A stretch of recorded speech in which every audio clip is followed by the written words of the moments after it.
The skies over Europe just turned into a high-stakes game of nerves. No missile fired, no bombs dropped, but one fighter jet was enough to send shockwaves across NATO headquarters.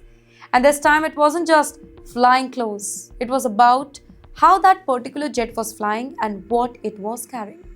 Defense radar suddenly picked up a very powerful signal, a Russian Su-30 SM-2 fighter jet moving towards NATO-monitored airspace, fast, armed, and unusually aggressive in posture. In fact, moments later, alarms began ringing across NATO monitoring station because this was not routine air patrol activity, right?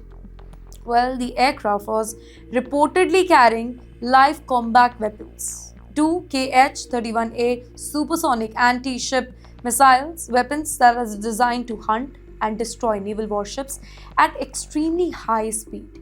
And also RBK-500 cluster munition, bombs that are capable of scattering thousands of explosive sub-munition across large ground areas.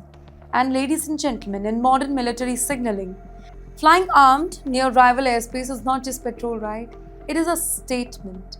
In fact, what made this incident even more unusual, it was the timing and the location. Well, the jet reportedly approached areas monitoring under NATO's Baltic Air Policing Mission, basically a region where alliance jets constantly patrol to guard European airspace. Normally, Russian airspace flying near NATO borders remain unarmed, and that helps prevent the misunderstanding and keeps the tension under control.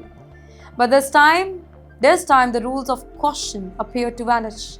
In fact, NATO responded with speed. Spanish EF-18M fighter jet was scrambled into the sky within minutes. Pilots they raced towards the incoming Russian aircraft, preparing for interception. High above freezing Baltic waters, two rival military forces suddenly found themselves flying dangerously close. Well, intercept missions like this, they are extremely delicate and you know that. Pilots, they must maintain distance, avoid aggressive maneuvers, and send clear signals without escalating the whole situation. Here, one wrong movement, one radar misinterpretation, it can spiral into confrontation within minutes. On the other hand, defense analysts are now asking a big question. Was this a simple patrol flight?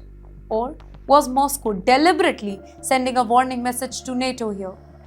Well, some experts believe Russia could be testing alliance response speed, readiness, and coordination level. In fact, others say it could be a psychological pressure showing that Russian forces are ready, armed, and willing to operate near NATO territory. In the end, this particular incident is also happening during the period of rising global tensions. Also, anything, be it Ukraine war, be it US-Iran tensions. Well, the stakes are high and so is geopolitical game. But who keeps up? That's something that we need to see.